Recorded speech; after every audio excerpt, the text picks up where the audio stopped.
Okay then, Raiders, we are back. We've got loads to go over today as Virgil Watkins, the design director at Embark Studios, is back again talking to PC Gamer in a ginormous article with regards to the expeditions and the fact that they didn't have time to shift the system to what they intended to do next.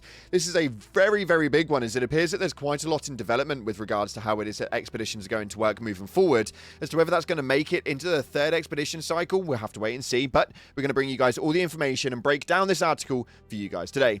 If you haven't already, smash that beautiful like button and subscribe with post notifications turned on. It'd be greatly appreciated. Make sure you're checking out our incredible sponsor, GamerSupps, the company that offer esports athletes and gamers alike with the most effective and healthy energy drink option. And we've got new bundles all the time. There's also bigger discounts happening just now. So make sure you hit code CloudPlayers at checkout via the link in the description. And if you want to get your hands on the free copy of the game, or if you've already got it and want Raider tokens, it's very, very simple. Head down into the comments and put in any kind of love heart and it'll enter you in. With that being said, let's dive into the game and see what's happening right now with the new expedition styles inside of Ark Raiders. So, as you can see right here, it states that Embark's plans to rework Ark Raiders account wiping expeditions. We didn't have time to shift the system to what we intend. It may be an optional system, but Embark acknowledges that there's work that does need to be improved with the wipes. Now, this is a big one, as the expeditions are probably one of the biggest things inside of the game, as you have to opt in for a seasonal wipe that enables players to effectively delete their accounts and restart the game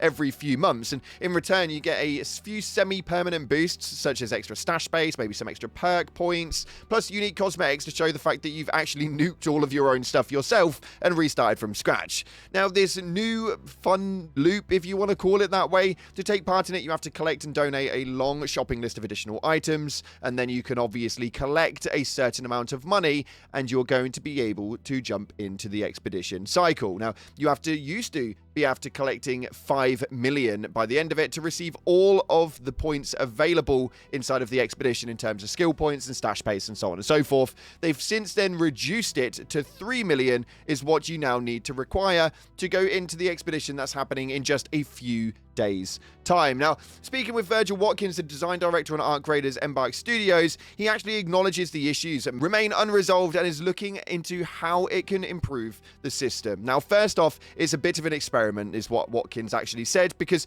we didn't want to force resets on everyone. Then now we're on this road of how do we make it interesting enough for the largest amount of people to actually participate in it, which is obviously the case. It's not being forced into the reset is probably the best thing that they've done. Forcing people to reset means that if you are a casual gamer, you're never going to make it to 75 in the time period that they give you, and then you are just essentially going to have to start from scratch every single time, therefore losing the fun of a casual gamer inside of Ark Raiders. Now, they actually go on to state right here that one issue raised by Watkins is the role of currency in the expedition. It's expensive to participate in, even after the requirement was reduced from 5 million down to 3 million coins, and your wealth ultimately dictates how well you'll be rewarded. Now, the currency system they have today was just what we had time to develop. Because of the things that are actively in development, we didn't have time to shift the system to what we intend to do next, and we want to tie more game loops into it and not just make it more currency value. This is, for me, probably the best part about the entire article, that they want to make it more game loops rather than currency value. What they mean by that, I actually have no idea at all, but having it so that you have to essentially do certain things would be absolutely incredible. I don't know what game loop could potentially mean, so I want to know what your guys' opinions are of that one. Hit down in the comment section below and let me know what you believe game loops would actually mean and what it is that you would do instead of making it with regards to the currency value. It goes on to continue with Embark is focusing on adjusting these to ease the pressure on the system and ensure that the incentives for wiping your account match your efforts. One aspect Watkins specifically points to in the skill points you've earned from the expeditions is skill points probably won't hold forever. Of course, we don't want people to be able to max out their entire skill tree. That's not the way that it was designed, and at some point we're likely going to revamp parts of the skill tree. So then what other elements do we make part of the expedition system to keep it enticing? Again, let me know what your ideas are in the comments. They go on to continue with, Embark is also weighing up the drawbacks for players completing the expeditions, the largest being the loss of your blueprints, which takes a lot of blood, sweat, and tears, and plenty of tears to acquire. While saving blueprints isn't really off the table, Watkins seems to favour other alternatives. I wonder if we could address that particular pain point by additional changes or seismic changes to how blueprints are found, acquired, or learned, rather than needing to feel like they have to come along with the expedition system. Now, Watkins does suggest giving me hope that Embark has the right priorities in mind, roping in more mechanics to diversify the expedition project and make it more engaging while reducing pressure on your stash and wallet. Sounds like a positive direction, alongside more interesting rewards and less frustrating punishment. I think for me personally, that is a key factor. I think for most people, blueprints are coming really, really rare now, and especially if you've got other games that you're playing, 2026 is going to be quite a big, heavy game titled year. For those of you guys who like the PvP aspect, Marathon is just around the corner, Crimson Desert is literally just down the road, and at the end of the street we've got GTA 6, which everybody's going to be jumping to, at which point every game I think then needs to worry. But nonetheless, being able to make this interesting to keep players enticed into it is a very huge factor. Changing systems is pretty much crucial at this point, and fingers crossed they do a very good job at doing that. Whether they actually achieve it or not, we'll have to wait and see. But he goes on to state on the final statement right here that importantly, these changes won't happen overnight. Watkins notes that Embark will take more about the expedition system fairly soon, but warns not to expect major changes in one giant drop. Essentially, this is going to take a little while to close on over, and this should be something that goes and gets built on repeatedly, essentially small concurrent changes to sort of like build into what it will be at the end. I think that that's probably the best idea. Nothing's worse than changing an entire system from top to bottom, it not working, and then having to reset back to the way it was, or leaving it in this broken state. Essentially stating that if they small increment changes, you're able to know whether the players actually like those little details or not.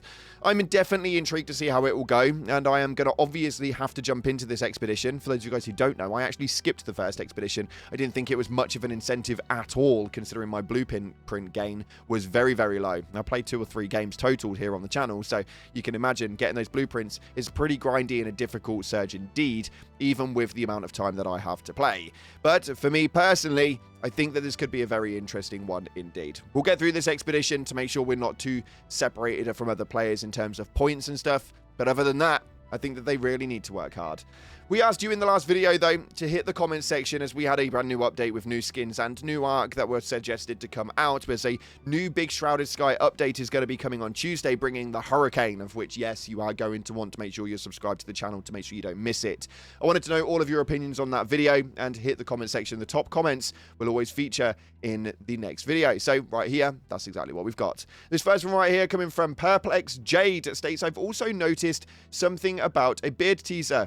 The Raider face is new. I'm hoping that this beard isn't locked to this face preset. Now, I actually never ever thought about that, but yes, I'm really hoping that the beards are selectable upon all presets. I think that actually the way that it works is that new faces are in there and they have to change the facial reconstruction. So hopefully we don't have to lock that beard to that specific preset, and like the hair, we can just switch it in and out with a different skin facial tone at the front.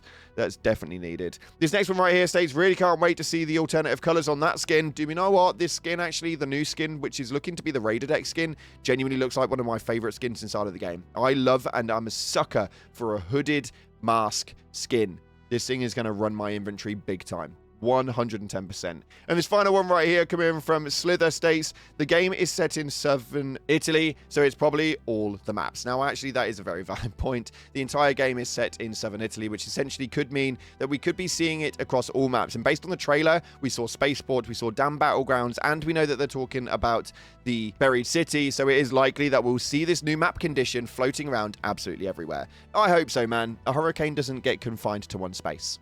Let's see where it goes. If you haven't already, smash that beautiful like button and subscribe with post notifications turned on. Thank you so much again for watching, guys. I appreciate all of you damn faces. But as always, up until the next time, I'll see you in the clouds.